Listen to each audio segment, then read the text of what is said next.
Tal vez te estés preguntando qué es el coaching. El coaching es una metodología, un proceso, una ayuda para el cambio.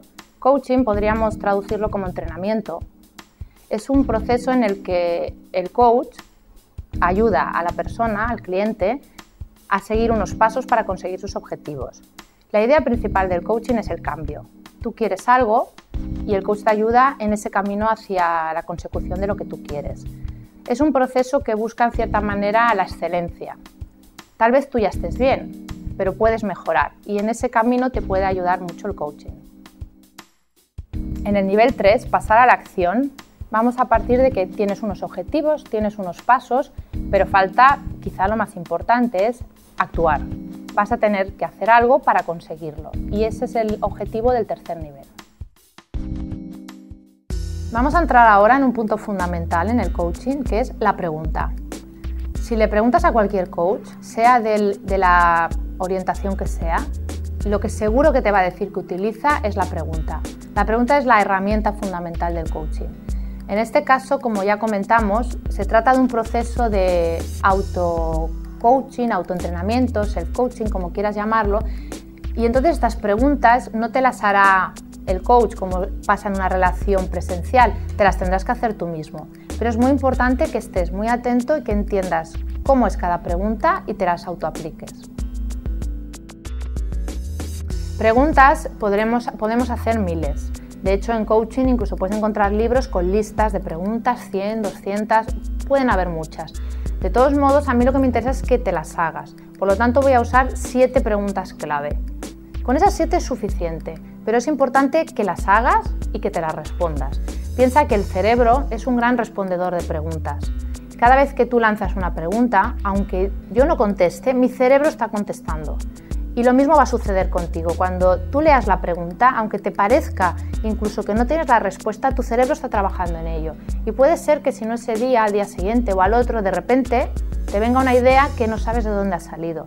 Pero ha salido de ahí, del formular la pregunta. Por lo tanto, aunque te parezca incluso un poco pesado, ahora me he de poner a hacer preguntas, responderlas, hazlo porque es uno de los pasos esenciales.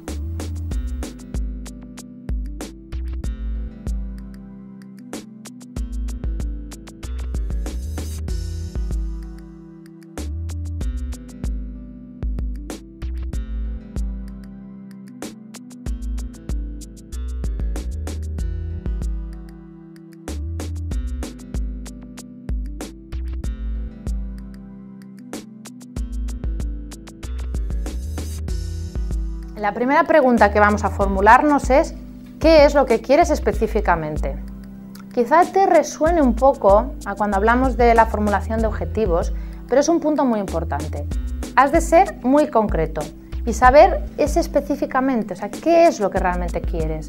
Formúlalo todo lo más preciso posible. Esta es la primera pregunta que debes hacerte.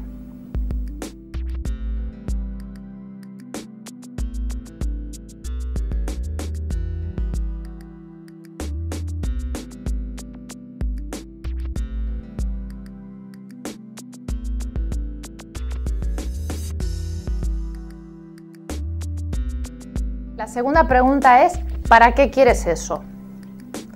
Cuidado con esta pregunta. ¿Para qué quieres eso? Remite a tu motivación. Y no todas las motivaciones funcionan igual a la hora de alcanzar un objetivo. Está bien la que tengas, es válida, pero cuidado porque hay motivos que empujan realmente a hacer las cosas y hay otros que están en el límite. Entonces, intenta ser muy sincero en esta pregunta. ¿Para qué quieres realmente eso?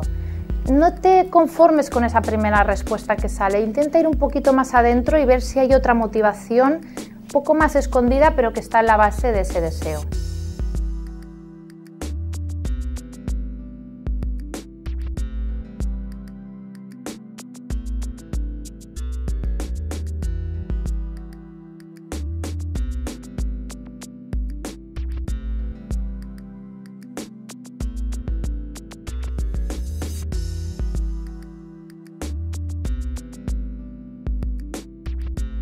La tercera pregunta que tienes que hacerte es ¿qué has probado hasta el momento? Es posible que alguno de los objetivos que te han salido sean ya objetivos que tienes desde hace tiempo. Puede que no sea la primera vez que te lo planteas. Y es posible también que ya hayas hecho algunas cosas para conseguirlos y por lo que sea no hayan funcionado. Entonces es importante tener eso, tener claro qué cosas has probado hasta este momento, porque tal vez algo de lo que has hecho, haciéndolo de otra manera serviría, o tal vez es algo que no has de repetir y es importante que lo tengas en cuenta. O sea que pon atención también a qué cosas has probado hasta el día de hoy para conseguir ese objetivo.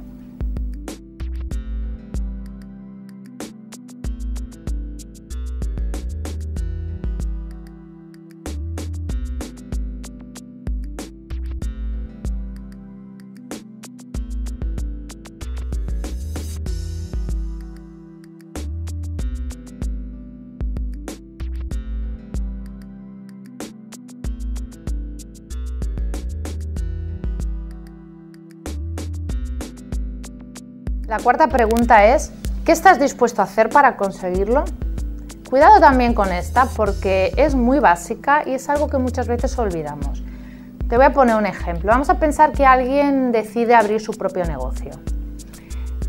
No es lo mismo pensar que uno está dispuesto a trabajar todos los días de la semana, 9 horas al día si hace falta, bueno, dejemos los domingos, que alguien que diga, bueno, le dedicaré 3 horitas. El resultado no va a ser el mismo. Entonces, plantéate muy bien realmente qué estás dispuesto a hacer para conseguir ese objetivo. ¿Cuál es la cantidad de esfuerzo que estás dispuesto a utilizar y por cuánto tiempo? O sea, plantéatelo. O sea, no lo dejes como algo de no, estoy dispuesto a hacerlo todo. Ese todo normalmente no es cierto. Define ese todo. ¿Qué es lo que realmente vas a hacer?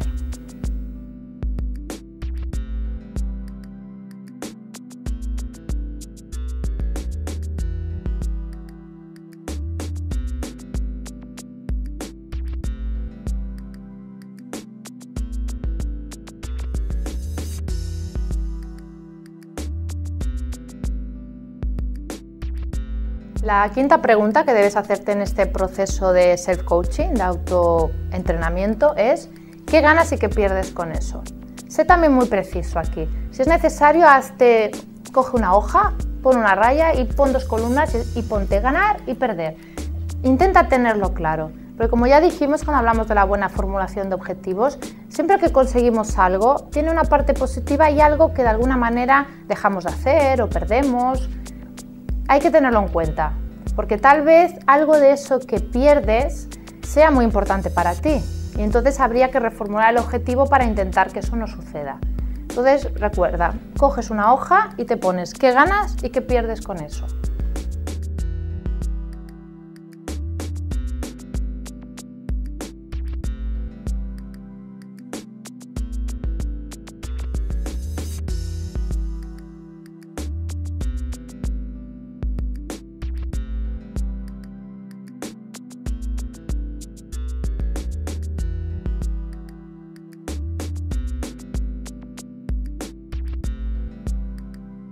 La sexta pregunta que tienes que hacerte en este proceso es ¿cómo sabes que lo estás haciendo bien? Puede parecer trivial, puedes decir, no, ya lo noto, no nos sirve con eso. Cómo sabes también ha de ser muy concreto. Cuando tú formulas tus objetivos y marcas esos pasos a seguir, tienes que poner esas evidencias, esas cosas observables posiblemente, que te van a ayudar a saber que realmente estás en el camino. Incluso a veces puedes necesitar que alguna de esas evidencias también otra persona que no sea tú también pueda verlas. No siempre va a ser necesario, pero es una ayuda. Depende de qué objetivos, es muy sencillo esto. Si por ejemplo tu objetivo es tener un coche, la evidencia es de que tienes el coche, las llaves y lo pones en marcha. Pero cuando hablamos de objetivos más profundos, de cambios más a nivel interno, no siempre es fácil saber que estamos haciéndolo bien. Entonces, esfuérzate un poquito en ver cómo vas a saber que estás consiguiendo el objetivo.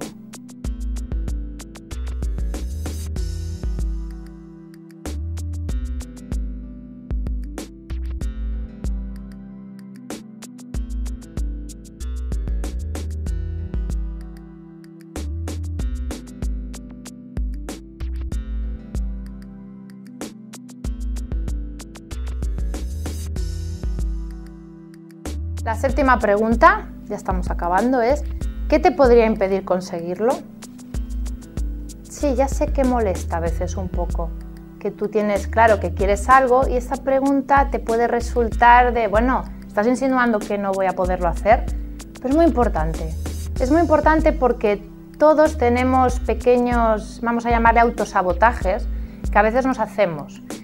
Creencias que están ahí, actitudes que nos impiden alcanzar nuestras metas. Y es importante en este punto que empieces a detectarlas. Si sale alguna, no te preocupes, luego vamos a trabajar un poco con creencias y con otras cosas, con lo cual no te preocupe ahora. Es más importante que la dejes salir y que la pongas. Tal vez alguien le puede impedir conseguirlo él mismo porque cree que en el fondo no se lo merece. Si hay esa creencia de fondo, no te va a salir. Pero déjala salir aquí, o sea, no te asustes, no pienses que es malo que puedas tener algún tipo de sabotaje interno. Lo importante es detectarlo en este momento. Y por último, no tanto una pregunta como te voy a pedir que hagas una pequeña puntuación. Si esto fuera tu nivel de confianza, ¿cuánta confianza tienes de que vas a alcanzar tu objetivo? ¿Qué pondrías entre 1 y 10? Si quieres, ves haciéndolo. 1 sería, estoy prácticamente seguro de que no, y 10 sería, estoy absolutamente seguro de que lo voy a conseguir. Una vez lo tengas, viene un poco la sorpresa. Si tu nivel de confianza es inferior a 10, ese objetivo hay que revisarlo, porque seguramente cada punto que bajas en tu nivel de confianza quiere decir que algo hay ahí que no está funcionando. Tal vez sea como en la pregunta anterior, algún tipo de saboteo, pero si tu nivel de confianza no está en el 10, de que puedes conseguir eso, es posible que tengas problemas para lograrlo. Entonces repasa el objetivo, repasa la formulación, repasa todas las preguntas hasta que consigas que el nivel de confianza se sitúe en el 10. Vamos a hablar también de mapas mentales. El mapa mental es un concepto que en PNL es básico, casi te diría que es un concepto central, pero conforme vaya explicándotelo verás que es muy útil para cualquier momento de tu vida. Un mapa mental no es más que una representación de la realidad. Nosotros captamos la realidad, pero no captamos el 100% de la realidad, sino que captamos la realidad, la filtramos y nos hacemos una idea de cómo es esa realidad. Si pones a 3 personas en una habitación y le haces ver lo mismo y luego le preguntas a cada una qué han visto, seguro que la explicación será diferente. Eso depende del mapa de cada uno. Voy a ponerte un ejemplo sencillo. Un mapa mental sería a la realidad lo que el mapa de carreteras es a un territorio. Cuando tú coges un mapa de una zona, ese mapa es una representación de la realidad. Tú puedes ver una carretera, puedes ver una montaña, pero eso no es la realidad. La realidad está ahí fuera y ahí tienes tú ese mapa. Como se suele decir, el mapa no es el territorio, es solo una representación. A nivel mental eso funciona del mismo modo. Un mapa mental es tu representación del mundo, el modo en el que tú percibes el mundo. ¿Cómo se construye eso? Pues desde la infancia vamos teniendo experiencias, vamos conociendo personas, vamos recibiendo influencias y nos vamos construyendo un mapa de lo que creemos que es el mundo. Se dice que no hay mapas mejores que otros, todos son buenos para una persona en un momento determinado. Lo que sí que es cierto es que hay mapas, llamémosle, más útiles que otros. Si tú tienes un mapa muy rígido, muy reducido, en el que caben pocas cosas, todo lo que salga de ese pequeño mapa para ti será como incomprensible. Si tienes un mapa más amplio, más flexible, podrás incorporar más opciones. Entonces, uno de los objetivos que tenemos en esta colección, aunque quizá no lo hayamos explicado, es que tu mapa del mundo sea más flexible, con lo cual tendrás más opciones para actuar. Esto no hacía falta que te lo dijéramos porque es algo que se va produciendo. Pero es importante el concepto de que cuando tú amplías el mapa das cabida a más opciones. Concepto de opciones. Los mapas mentales son útiles, nos sirven para ordenar la realidad. Lo que pasa es que en ocasiones, como hemos comentado, pueden limitarnos y ese es el único punto en el que hemos de tener cuidado. Está bien que tengamos una ordenación, que tengamos unas ideas, hay una serie de creencias, pero es importante esa flexibilidad que nos permite incorporar nuevas cosas, tomar decisiones diferentes y no repetir. Porque uno de los grandes errores que solemos cometer los seres humanos es creer que cuando algo no funciona, haciendo más de lo mismo, funcionará. Si no funciona, me esforzaré más haciendo más de lo mismo. Claro, si tú haces más de lo mismo, obtienes lo mismo. Esto parece muy obvio, pero ¿cuántas veces no te habrás encontrado en tu vida que ante algo que no te funcionaba, lo único que has hecho ha sido insistir? Un mapa flexible te permite escoger otro camino, escoger otra opción. también nos sirven a la hora de comunicarnos con los demás, el darnos cuenta que esa otra persona que tenemos delante tiene su propio mapa del mundo y que lo que a veces interpretamos como un conflicto no es nada más que un modo de ver la realidad diferente. La verdad posiblemente no la tenemos ninguno, cada uno tiene su mapa. Si nos atenemos a eso y no lo personalizamos, nos podemos dar cuenta que desde el mapa de esa persona esa realidad se ve de una manera diferente a como se ve desde el mío. Y tal vez desde ahí llegar a algún tipo de acuerdo o de comunicación más fluida. Cuando hablamos de los mapas mentales, comentamos que una de las cosas que forman los mapas son las creencias. ¿Qué son las creencias? Las creencias son todas aquellas ideas, aquellas hipótesis, si quieres decirlo de una manera muy científica, que tenemos acerca de cómo es el mundo.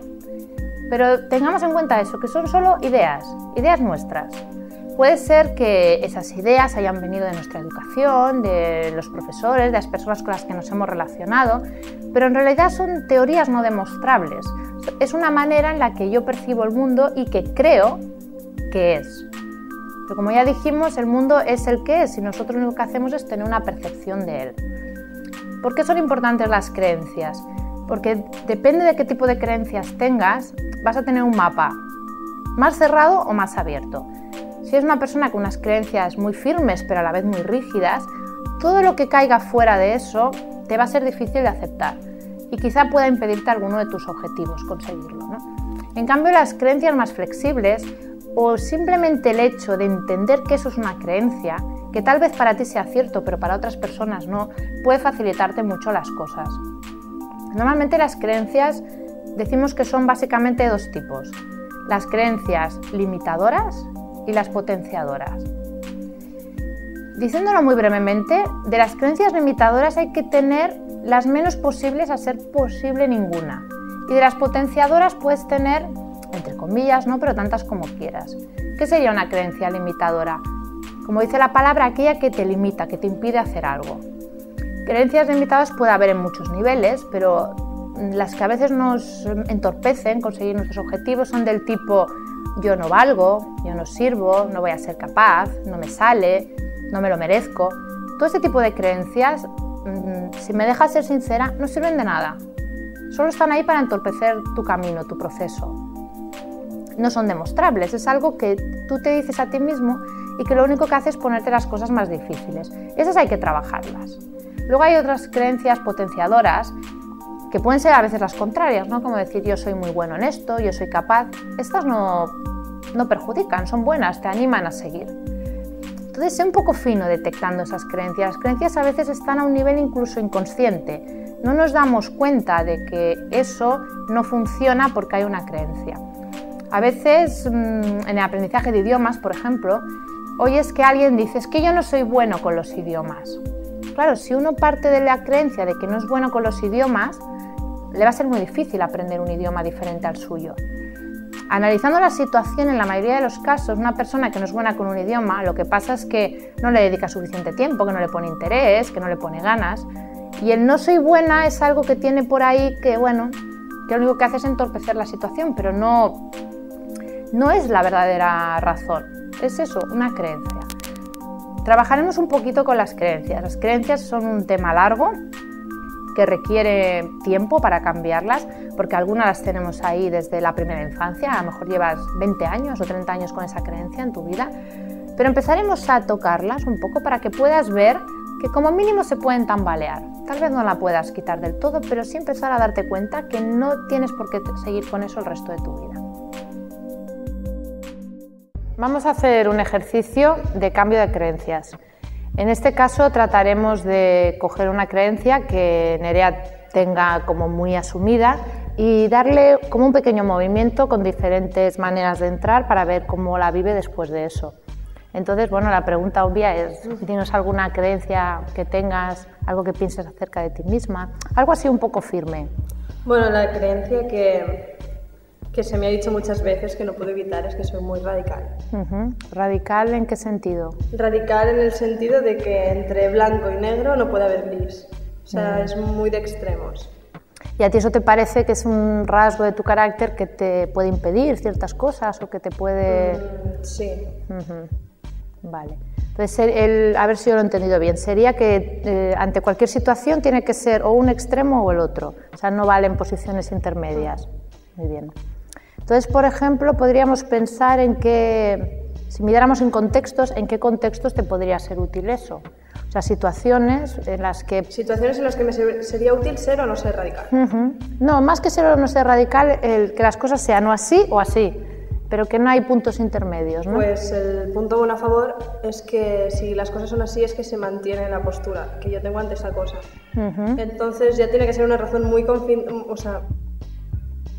muy convincente, sí, para cambiar. Para cambiarla. O sea que podríamos decir que en situaciones en las que es importante una especie de, como dar una palabra o esto es así, lo voy a hacer de esta manera, podrías estar segura, tanto tú como la otra persona, de que eso se realizará de ese modo. Sí. O sea, en la situación no sería una creencia mala, por decirlo de algún modo. O sea, sería algo que te es útil, de alguna manera. Vamos a mirar un poco el otro lado, digamos. Situaciones en las que esto no se cumple. En las que puedes decir, bueno, vamos a coger el gris aunque no me guste mucho. Pues si he hecho un plan y ese plan, por ejemplo, un fin de semana, se ha dicho vamos a hacer esto, esto y esto. Si por cualquier cosa, por condiciones X no se puede hacer, siempre se puede cambiar. Entonces yo ya cedo y digo, bueno, va, pues vamos. O sea que también, aunque a veces eres radical, otras veces eres flexible. Sí. A lo mejor, no sé, en situaciones de trabajo también eres capaz de ser flexible y adaptarte a... Muy bien, entonces habría ya varias situaciones en las que en unas te sirve, con lo cual sería una creencia que te es útil, y habría otras situaciones en las que no te sirve y eres capaz de cambiar. Sí. O sea que es una creencia que igual ya no es tan firme, o sea, puede haber variaciones. Y luego una pregunta sería, ¿tú qué crees que persigues con esa firmeza? ¿Cuál crees tú que es la intención positiva de las cosas así o así? Pues la intención positiva es mantener siempre lo que yo digo. O sea, si yo le digo a alguien, voy a hacer esto, es que lo voy a hacer. O lo vamos a hacer así, es porque yo tengo la intención de que sea así y no lo voy a cambiar. O sea, de cara hacia las otras personas pueden tener la certeza de que lo que yo digo, y lo digo convencida, es que va a ser así. Vale.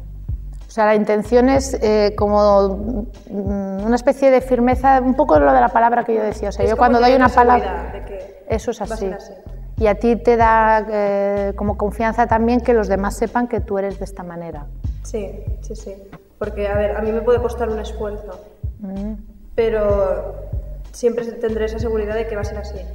Entonces, si yo en algún momento me propongo tal, yo sé que ese tal va a ser, o sea, va a llegar. O sea que también de algún modo es una manera que tú tienes de ponerte, por ejemplo, un objetivo e ir a por él, porque es algo que lo voy a hacer de este modo. Sí. O sea, esa palabra que le das a otro también te la das un poco a ti misma.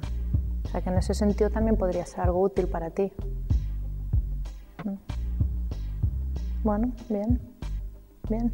No, yo creo que es un buen ejemplo de cómo una creencia que a priori parecía casi un defecto del carácter, ¿no? Como algo que es que todo el mundo me dice que cuando lo vas explorando un poco se podría hacer otro tipo de preguntas y otro tipo de ejercicios, ¿no? Pero así simplemente con estas 3 intervenciones sencillas vas viendo que tiene más utilidad de la que parecía. Hay situaciones en las que eso le sirve para mantenerse en su lugar y hacer lo que ella quiere. Y que también está al otro lado, que cuando ha de ser flexible también lo es, ¿no? Entonces, de alguna manera ya no es una creencia tan estática, ¿no? Ya se ha empezado como a ampliar, a flexibilizar, aunque en este caso sea la palabra más rara, ¿no?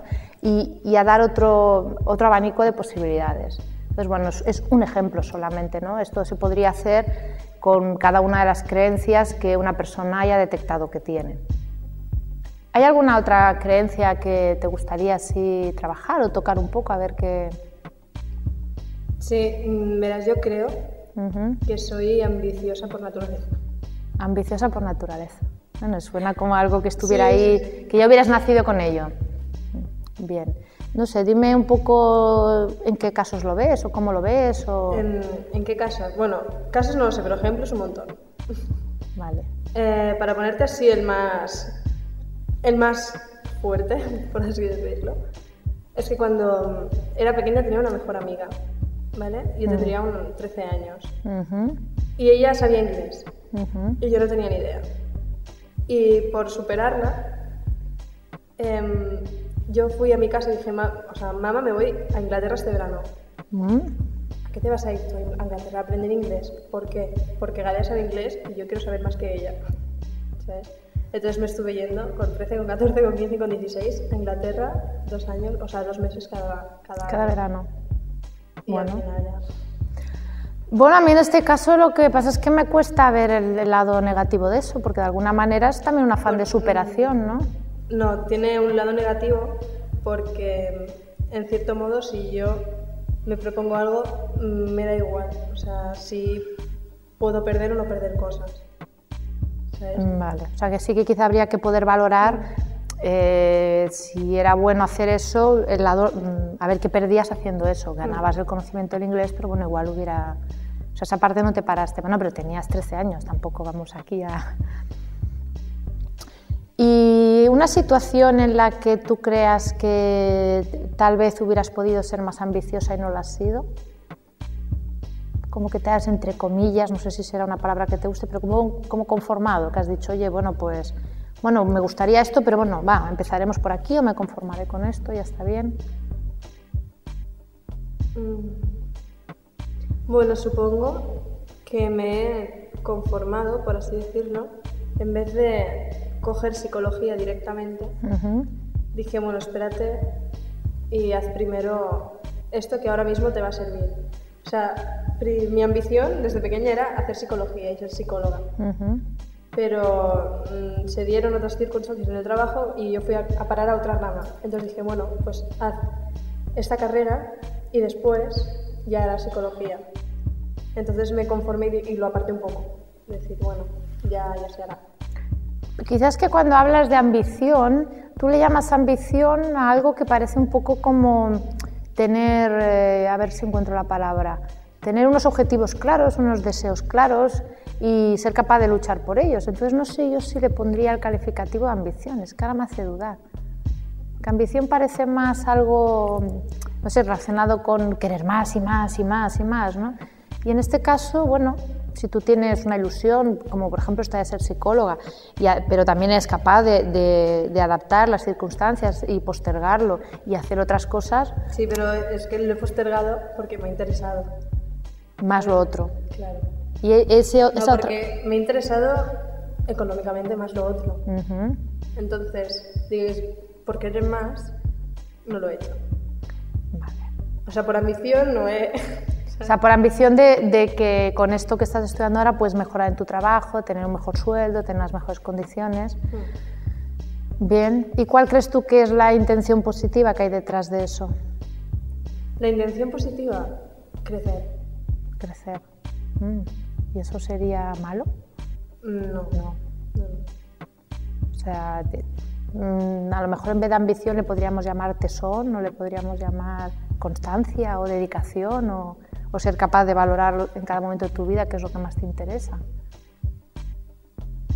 Sí, también. Que suena diferente incluso para ti misma, ¿no? Porque ambición parece como que te suene negativo, ¿no? En cambio esto otro, ¿no? Decir, bueno, soy capaz de aparcar algo que me gusta, pero hacer otra cosa que en este momento me da una mejor posición, que tampoco es malo, ¿no?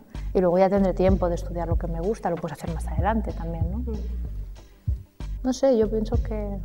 A mí ya no me está sonando tan mal, yo no sé a ti cómo te suena, ¿no? No, es que siempre estás acostumbrada a que te digan, qué ambiciosa eres, por Dios, ¿sabes? Ah, claro, pero esto es algo que oyes de fuera, ¿no? Sí. Pero así visto así con estos matices... No, así suena hasta bueno. Suena hasta bueno, ok. Bueno. La próxima vez que me digan, es una ambiciosa, me diré, no, soy constante. Y tengo capacidad, ¿no?, de luchar por lo que deseo, ¿no? Sí. Bueno. Hombre, sí suena mucho mejor, desde luego. Suena mucho mejor, muy bien. Te lo tomas incluso como un insulto. Ambiciosa. Muy bien, bueno, pero está bien, o sea, yo creo que es un buen ejemplo, ¿no?, de cómo, incluso en este caso, que lo que habíamos comentado también en la teoría, que las creencias no solo es algo que tenemos nosotros sobre nosotros mismos, sino algo que desde fuera a veces es como que nos luchan con ellas, ¿no? Y ya nos ponen esa etiqueta y de alguna manera no sabemos cómo movernos dentro, ¿no?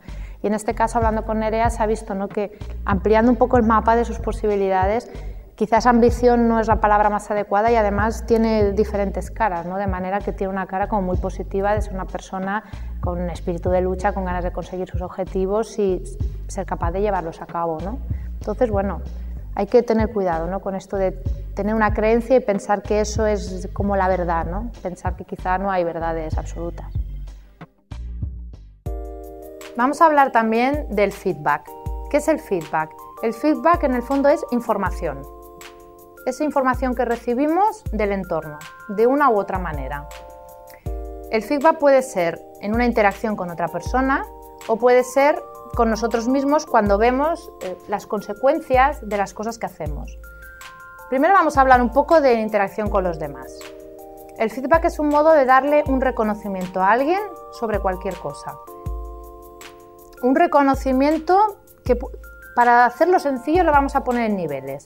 El reconocimiento a otra persona se lo puedes dar en el nivel del comportamiento, las cosas que ha hecho, en el nivel de las actitudes, cuál es su actitud en ese hecho, o en el nivel de identidad, cómo es el otro. Esos son los niveles en los que se puede dar feedback. Ahora bien, hay, llamémosle, dos tipos de feedback, el positivo y el negativo. Primero vamos a hablar del positivo y luego ya entraremos en el tema de esos feedbacks no tan positivos. El feedback positivo es reconocer algo que te ha gustado de otra persona de algún modo. Si es a nivel de comportamiento, vamos a poner un ejemplo. Una persona se le ha encargado un informe y lo ha realizado. Pues el informe sería el comportamiento, ese resultado. Y el feedback podría ser qué informe tan bien hecho, qué correcto y qué completo. Eso sería un reconocimiento al comportamiento. A nivel de actitud, siguiendo con el mismo ejemplo, podría ser que esa persona que reconoce, ese jefe o ese compañero, le dijera al que ha hecho el informe: ostras, qué bien se te da hacer informes. Tienes como un don, los haces concisos, bien explicados, completos. Eso sería un reconocimiento de su actitud. Y a nivel de identidad, en este caso quizá quedaría un poco forzado porque es un informe, pero bueno, sería como un reconocer algo de cómo es el otro, ¿no? Qué bueno eres en tu profesión, eres un buen ejecutivo, eres un buen administrativo, el tema que sea. Pues sería más en el nivel de la identidad, cómo es realmente el otro. En este caso, que hablamos del feedback positivo, el ok que se dice a veces, estaría bien en cualquiera de los niveles y funcionaría. Ahora bien, cuando hablamos del feedback negativo, aquí hay que tener cuidado. Lo primero de todo es no confundir un feedback negativo, que nosotros le llamaremos un a mejorar. Nunca vamos a utilizar la palabra negativo, siempre vamos a utilizar algo a mejorar. ¿Por qué? Porque eso no es lo mismo que una crítica. En feedback no se habla de críticas. La crítica hay que desterrarla. La crítica, aunque le pongamos el adjetivo de constructiva, la crítica es crítica. Y cuando una persona recibe una crítica o te dice: te voy a dar una crítica constructiva, lo primero que se te activa en ti es: cuidado, que me va a decir algo que no me va a gustar. Eso bloquea la energía de alguna manera, te quedas ahí como cerrado y no recibes. Igual la información que te está dando es válida, igual realmente no hay una mala intención, pero la forma, el modo de hacerlo no es adecuado, porque siempre te queda como un juicio que otro ha hecho sobre ti, y esto siempre es peligroso. Entonces, cuando utilizamos el feedback, lo que damos es una mejora. Y los a mejorar se dan en el comportamiento y en la actitud, nunca en la identidad. La identidad de los demás no somos nadie para mejorarla. El otro es como es, si te gusta bien, y si no, pues es su personalidad. Tú no puedes darle nunca una mejorar a la identidad de otro. La identidad es algo como muy íntimo y que todos intentamos preservar. Entonces, una mínima crítica a la identidad tiene siempre un resultado muy negativo en la relación. Entonces, cuando tienes que dar una mejorar, en el caso que hablábamos del informe, por ejemplo, tú puedes darlo en el comportamiento, decir, pues quizá le falta, indicar un poco el qué, quizá a este informe le falta un par de puntos para que quede completo. Eso es algo que la otra persona recibirá bien, sabe que falta algo, sabe cómo hacerlo y no va a sentir que le estás juzgando de ningún modo. Incluso podrías, con mucho tacto y siempre con cuidado, hablar un poco de la actitud, ¿no? De, bueno, tal vez es que lo has hecho un poco deprisa y te ha faltado este punto. Bueno, ese deprisa, con cuidado, pero también podría ser aceptado. Lo que no puedes decirle es: tú eres malo haciendo informes. Claro, tú eres malo haciendo informes, no es útil, a la persona no le aporta ninguna información de cómo mejorarlo y lo va a vivir como un ataque. Entonces, un modo de mejorar la relación con los otros es utilizar adecuadamente el feedback. Veremos luego también un ejercicio, algún modo de utilizar el feedback, pero yo te sugiero que en estos días vayas practicando con personas que conozcas cómo dar ese reconocimiento. También te sugeriría que de entrada solo des feedback ok, cosas que te parezcan bien. Ya tendrás tiempo de hablar de los a mejorar. Primero practica estos feedbacks positivos, porque no estamos tan acostumbrados como parece a hacerlo. Y muchas veces nos cuesta reconocer en los demás lo que hacen bien y también nos cuesta, cuando nos lo dicen, aceptar ese reconocimiento, ¿no? Es ese, oye, gracias por hacer esto. No, no es nada. Hombre, no es nada. Si tú lo has hecho y has hecho un esfuerzo, sí que significa algo, ¿no? Entonces, bueno, empieza a practicarlo a ver qué sucede. En este nivel 3 hemos hablado del feedback y de cómo el feedback se puede usar en la relación. Recordemos un poco que el feedback se podía dar a los comportamientos, a las actitudes o a la identidad. Hablábamos de que si es un feedback positivo, de aspectos ok, se puede dar en los 3 niveles. Y que cuando se trata de un feedback de aspectos a mejorar, la identidad hay que dejarla siempre preservada. Solo podemos hablar de actitudes y de comportamiento. Entonces, en este caso, con Nerea le preguntaremos por alguna situación, alguna cosa que haya hecho en la que haya recibido un reconocimiento, a ver un poco cómo fue ese reconocimiento. Pues no sé, si últimamente algún aspecto laboral o algo que hayas hecho que te hayan un poco... El lunes, sí, acaban de traducir unos textos. Cuando los presenté, lo revisaron, lo estuvieron mirando, entonces dijeron, pues lo has hecho muy bien. Eso es el último feedback que yo recuerdo. Que tú recuerdas, muy bien. En este caso se trataría de un feedback a comportamiento. El comportamiento es el resultado, sería la traducción, y esa conducta es la que ha sido felicitada. Entonces, bueno, es un buen feedback y no sé si en ese momento te sentiste bien o pensaste que se reconocía lo que habías hecho.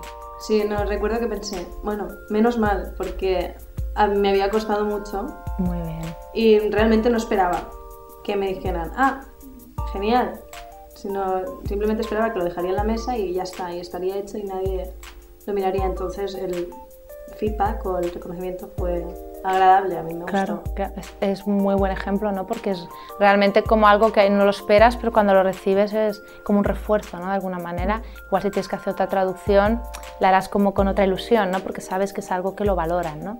Sí. En este caso, si hubiera querido ser un feedback a la actitud, podrían haberte comentado, pues no sé, que eres una persona que hace las cosas pues muy diligentemente, o que siempre lo entregas todo a punto. O sea, eso sería un feedback más de tu actitud. Y aquí incluso podrían haber comentado algo de tu identidad, ¿no? Como eres una persona muy inteligente, por ejemplo, ¿no? Y también seguramente hubiera sido un buen reconocimiento. Pero bueno, es un buen ejemplo, ¿no? Y qué bueno que a nivel laboral uno encuentre esos momentos, ¿no? de reconocimiento de su labor, ¿no? Muy bien. Entonces, en este caso hemos visto un ejemplo de cómo el feedback de alguna manera mejora las relaciones, porque el hecho de que los demás reconozcan las cosas que tú haces supone un refuerzo, ¿no? No es, Nerea lo comentaba muy bien, ¿no? Ella pensaba que no le iban a decir nada y que eso había sido un esfuerzo para ella. En el momento en que obtuvo ese reconocimiento también de alguna manera vio recompensado su esfuerzo. Cuando hablamos del feedback hemos comentado el feedback relacional, cómo podemos usar el feedback en la relación con los otros. Luego hay otro tipo de feedback que simplemente es información. Cada vez que nosotros realizamos una acción, recibimos una información. Cualquier cosa que hagamos, cuando intentamos alcanzar un objetivo, en cada uno de los pasos que hacemos, eso da un resultado y ese resultado es un feedback. Una de las cosas que solemos decir en PNL y en otras escuelas terapéuticas también es: no hay fracaso, sino feedback. Esto es un punto muy importante, porque si yo ante un resultado que me parece negativo me lo tomo como un fracaso, eso me puede hacer abandonar mi objetivo. En cambio, si un resultado negativo lo único que pienso es que es una información, que es un pequeño obstáculo en el camino, pero que retomándolo puedo hacerlo de otra manera, no pasa nada. Puedo seguir en esa línea, seguir actuando y lo único que habré obtenido es un resultado. Tal vez en algún momento durante esta colección te haya venido alguna idea al ver la tiza, la pizarra, alguien escribiendo en una pizarra, el sonido de la pizarra cuando escribes. Tal vez eso te haya hecho venir alguna imagen de tu infancia, de cuando estabas en el colegio, esas pizarras que habían, la tiza, el olor, el tacto de la tiza, tal vez te vino el color de la bata que usabas, el olor de aquella profesora que tanto te gustaba. Si te ha pasado algo de todo eso que te ha sucedido es un anclaje. ¿Qué es un anclaje? Pues exactamente eso, una pequeña estímulo, sea un color, un tacto, un olor, el olor es muy potente en este caso, que te remite a una experiencia pasada. Te lleva de golpe, o sea, tú no tienes que hacer nada, simplemente viendo la tiza y oyendo cómo suena en la pizarra, eso ya te hace recordar tus tiempos del colegio, de estudiante. Anclajes hay muchísimos, posiblemente mientras yo te estaba diciendo esto, te hayan venido otros, te haya sugerido otras situaciones en las que un pequeño estímulo, a lo mejor el olor del pan, cuando pasas por una calle, una colonia determinada, te hace recordar una experiencia. Los anclajes suceden de manera natural, es una de las maneras en que el cerebro almacena la información. Pero también podemos provocarlos. ¿Para qué queremos provocar un anclaje? Para reforzar una situación. Si estamos en una determinada situación, en la que por ejemplo nos sentimos bien, y en esa situación hacemos un anclaje, en el momento, llámale culminante de la experiencia, que puede ser algo tan sencillo como apretarse una mano, tocarse el codo, cualquier cosa, por leve que sea, esa acción nos puede ayudar a dejar marcada, clavada esa situación. La tenemos accesible. Entonces, en otro momento, cuando necesitemos sentirnos de la misma manera, solo tenemos que ir a buscar el acceso. Tocamos y se reproduce la emoción. Esto lo verás más fácilmente y lo entenderás mejor con los ejercicios que haremos a continuación. Pero bueno, sirva esta primera entrada para que empieces a pensar sobre ello. Bien, ahora vamos a realizar un ejercicio, un clásico, diríamos, de la PNL, que es el anclaje.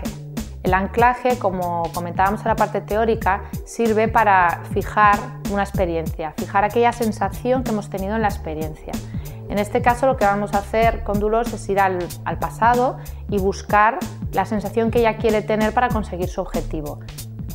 En este caso, el anclaje lo realizaré yo para enseñarle efectos prácticos. Cuando lo hagáis en casa, hacéroslo vosotros mismos. Bueno, Dolors, tú tienes un objetivo que ya hemos comentado, entonces el tema es ¿qué crees que te iría bien, qué recurso para alcanzar ese objetivo? No sé, tal vez un poco de seguridad, de tranquilidad. Seguridad. Sí. Muy bien. Y tranquilidad. Bueno, escogeremos primero uno, seguridad. En este caso, yo lo que te pediré es que cierres los ojos y tranquilamente te dejes venir, no hay prisa, una situación en la que te sentías muy, muy segura. En un momento determinado del ejercicio yo te tocaré, te lo aviso para que no te asustes, me acercaré un poco para que sea más fácil.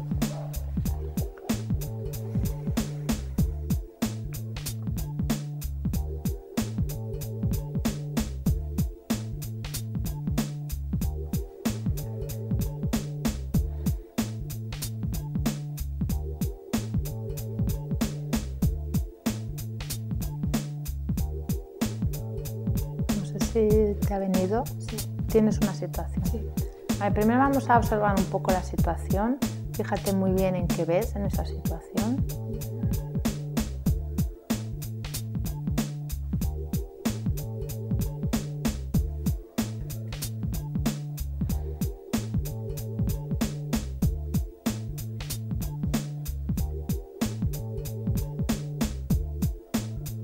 Observa qué ves en esa situación.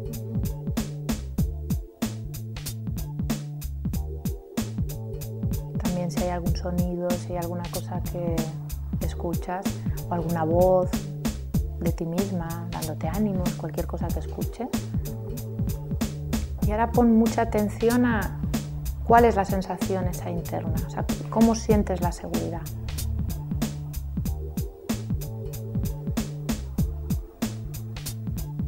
Bueno, me siento tranquila. ¿Tranquila y segura o solo tranquila? Tranquila y segura. Muy bien. Entonces, concéntrate en esa sensación e intenta como expandirla. Deja que se haga como más grande. Déjatela sentir como con muchas ganas.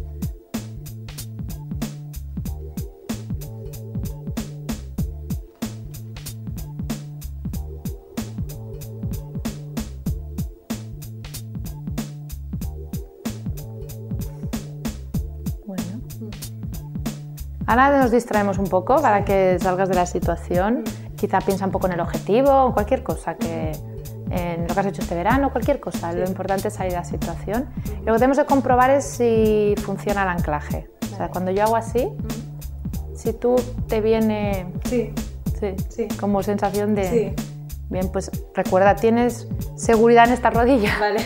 Lo puedes utilizar en cualquier momento. Vale. Entonces, bueno, cuando lo hagáis por vuestra cuenta, pensar que no habrá alguien que aproveche el momento en que ves que la otra persona está en el momento culminante de la experiencia, que notas que estaba respirando, que estaba sintiendo esas sensaciones. Entonces lo tendréis que hacer vosotros mismos. Entonces cuando sintáis ese momento como de expansión, realizar un pequeño gesto, os cogéis la mano, cerráis el puño, algo, os tocáis el lóbulo de la oreja, algo con lo que os sintáis cómodos y que os sirva de anclaje para evocar el sentimiento cuando lo necesitéis.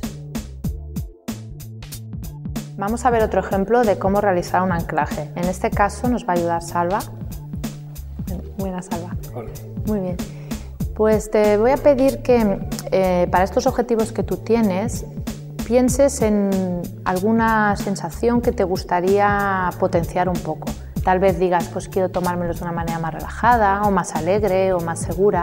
Y entonces pienses en una situación que hayas vivido en la que esa sensación estaba muy presente.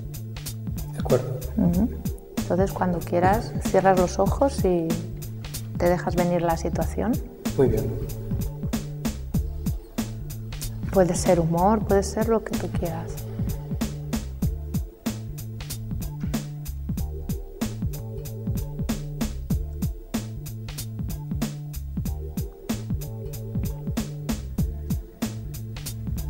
Ya tienes la situación, muy bien. Entonces te voy a pedir que observes un poco cómo es esa imagen, pongas un poco de atención a la imagen, a lo que ves.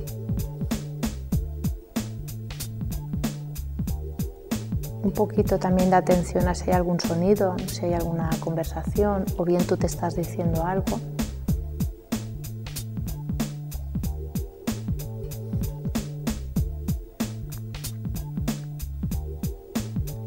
Y ahora atención a qué sensación notas.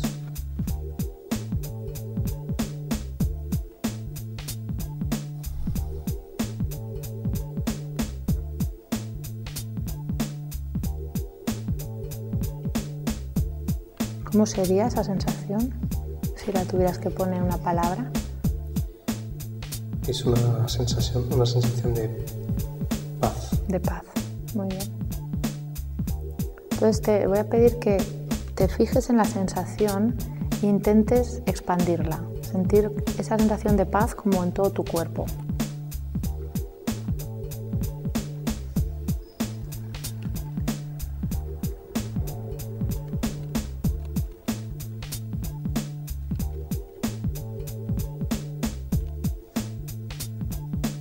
Muy bien, ahora cuando quieras, abre los ojos. Estaba bien ahí, pero hay que salir. Muy bien. Entonces, lo que tenemos que hacer es comprobar. Cuando yo te hago así, si te es fácil, bueno, en la cara lo dice, ¿no? Conectar con la sensación. Muy bien. Sí. Pues bueno, esto es otro ejemplo de cómo se puede realizar un anclaje para que veáis que puede funcionar con diferentes situaciones y diferentes sensaciones. Y bueno, y buscar siempre, pues eso, apretar un brazo, la muñeca, el codo. Mejor si es un sitio que normalmente no tiene contacto físico, porque el anclaje quedará mejor instalado y será más fácil acceder a él. En este último ejercicio del tercer nivel, el círculo de excelencia, vamos a dotarte de una herramienta muy poderosa para anclar estados de excelencia. ¿Qué es un estado de excelencia? Pues en esa situación en la que has podido vivirla con la sensación que tú realmente querías y viviéndola de una manera plena. Entonces, a la hora de conseguir objetivos, muchas veces uno de los problemas que nos podemos encontrar es que no sentimos que tengamos el estado que necesitamos para ese objetivo.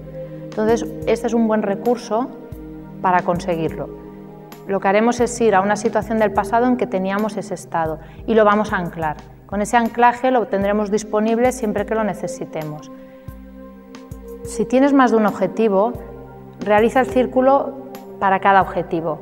Se podrían hacer juntos, pero como lo estás haciendo solo va a ser más complicado. Entonces trabaja un objetivo por vez. Entonces con Víctor vamos a hacerlo, pensarás en el objetivo que vas a trabajar y el recurso que quieres anclar, el estado ese de excelencia para ese objetivo. Entonces vamos a empezar, ¿vale? Piensa ahora en qué estado interno es el que necesitas para poder alcanzar ese objetivo. Cierra los ojos e identifica alguna ocasión en que hayas experimentado ese estado plenamente.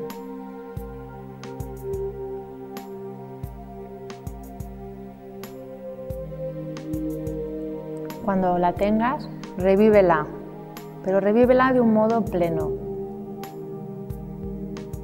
Fíjate en qué cosas veías cuando estabas en esa situación, con el máximo de detalle posible.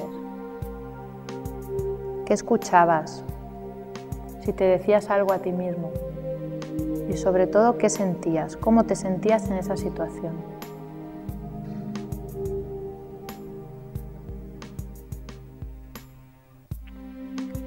Imagina ahora que hay un círculo en el suelo delante de ti, del color que tú desees. Cuando tengas el círculo, da un paso y entra en él.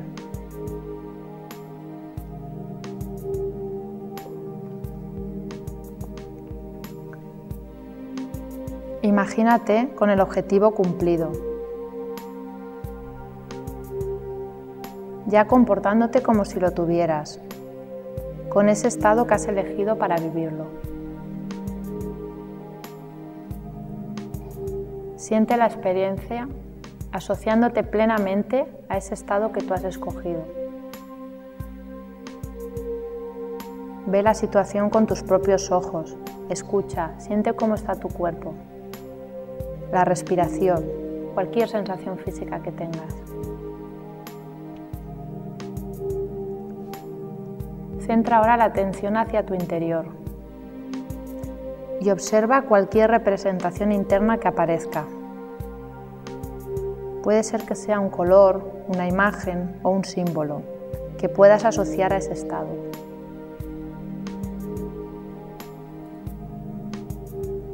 Expande ese estado en todos sus detalles, en todos sus componentes, los visuales, los auditivos, tu sensación. Añade cualquier cosa que creas que puede mejorar la experiencia. Cuando sientas que la estás viviendo plenamente, que estás como tú realmente deseas, asocia un pequeño gesto a ese estado. Puede ser un leve movimiento, tocarte algún punto determinado, un leve gesto.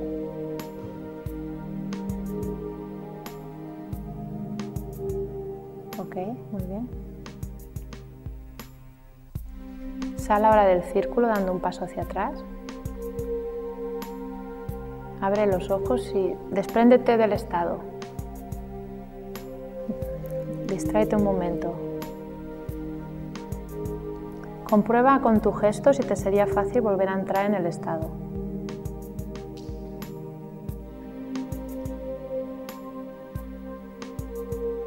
Muy bien.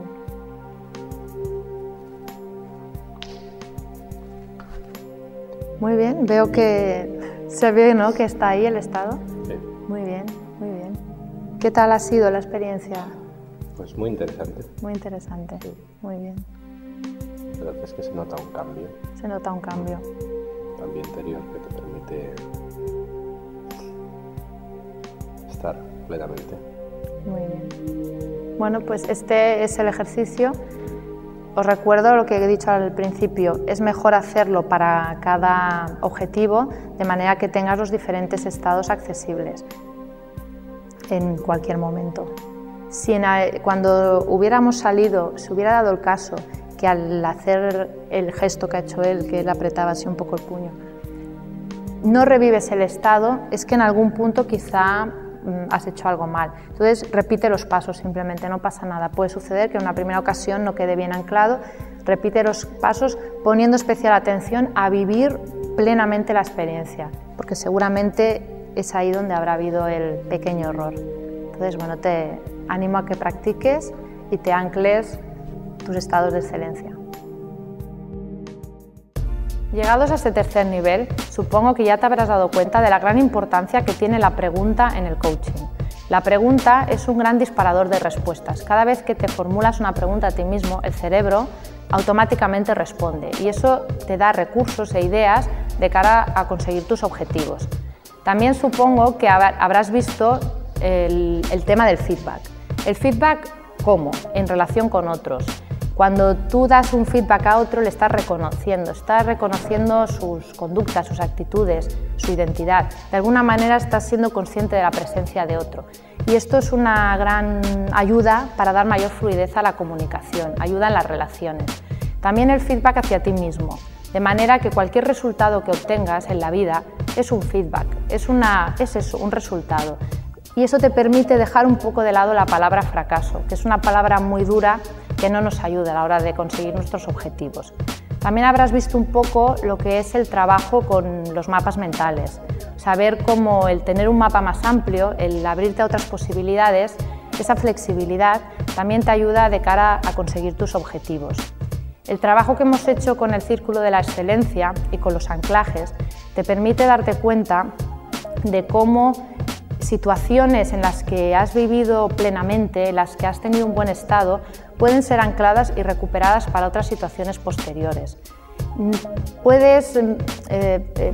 La palabra sería como enfatizar de alguna manera, potenciar. Puedes potenciar esos momentos y tenerlos guardados. Y entonces, conforme los vas usando en otras situaciones, también quedan asimilados a esa nueva situación. Es una manera también de ampliar tu repertorio de estados de excelencia. Por último, decirte que espero que durante toda esta colección de coaching, un viaje hacia tu futuro, se te hayan abierto nuevas posibilidades. Hayas empezado a darte cuenta de que muchos de tus deseos, muchos de tus sueños son posibles de alcanzar, que lo único que requieren es una metodología y el seguir unos pasos. No se trata de ningún milagro, no se trata de nada que opere de manera mágica, sino de que tú mismo puedes conseguir que esos objetivos lleguen a su fin. Con lo cual, de alguna manera, se abre también un nuevo campo de posibilidades en tu vida. Espero que realmente lo hayas disfrutado y que con esto empieces a conseguir tus sueños. Bueno, pues mi experiencia, así en términos generales, ha sido muy positiva porque me ha ayudado a un poco transformar ciertos aspectos desagradables o situaciones desagradables que yo he vivido en mi vida, en un pasado, a transformar todo eso en mi situación actual. Ha sido sorprendente, sobre todo trabajar, porque he podido tener una perspectiva más amplia de todas las situaciones que hay en mi vida y me ha permitido ordenarlas y ser consciente de ellas.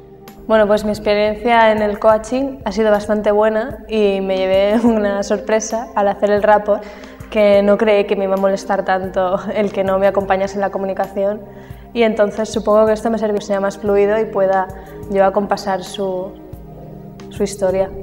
Pues mi experiencia ha sido una buena experiencia.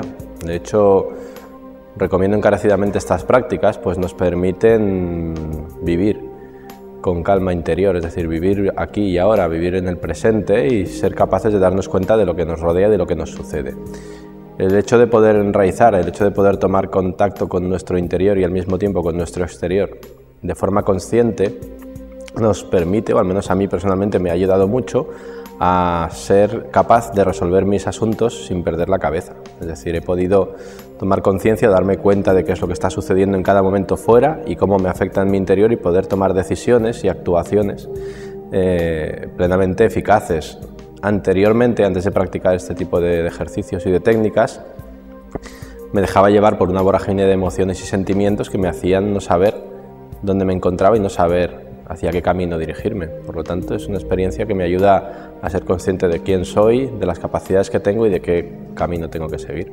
He hecho un trabajo con Merche que ha sido muy interesante, en el cual he sido capaz de disociarme de una situación que me afectaba con la visualización, y la verdad es que creo que va a ser muy útil y muy interesante. La conclusión es que estos ejercicios te permiten cumplir con tu objetivo sin tener que estar pensando en cosas pues que te impiden precisamente llegar a ese objetivo, ¿no? Y de alguna manera te ayuda a limpiar un poco tu mente y estar pues un poco encaminada a llegar a ese objetivo en cuestión. Ciertamente considero que es muy eficaz, sobre todo porque nos permite tomar conciencia de cuál es nuestro objetivo. Y si sabemos cuál es nuestro objetivo, hacia dónde nos encaminamos, pues buscaremos los recursos y las herramientas que necesitamos para conseguir ese objetivo. Pero esto muchas veces es difícil. Sin embargo, con este ejercicio somos capaces de definir claramente cuál es ese objetivo y de tomar conciencia de cuáles son nuestras herramientas y nuestras propias capacidades, o incluso las capacidades que tenemos que adquirir, porque por ejemplo en mi caso durante la práctica me he dado cuenta de que a lo mejor necesito aprender algo. Pues bueno, tomo la decisión de buscar una escuela y aprenderlo, por ejemplo, con lo cual considero que es una herramienta ciertamente útil de cara a conseguir nuestros objetivos. Creo que para ayudarme a conseguir mis objetivos puede ser bueno porque toda información es una ayuda, entonces siempre tendrás algo más en lo que basarte a la hora de llevar tu camino bien. Estoy convencido que cualquiera con un mínimo entrenamiento y viendo esta colección es capaz de aprender a visualizar y trabajar con todos los ejercicios que se han hecho y conseguir grandes resultados en su vida.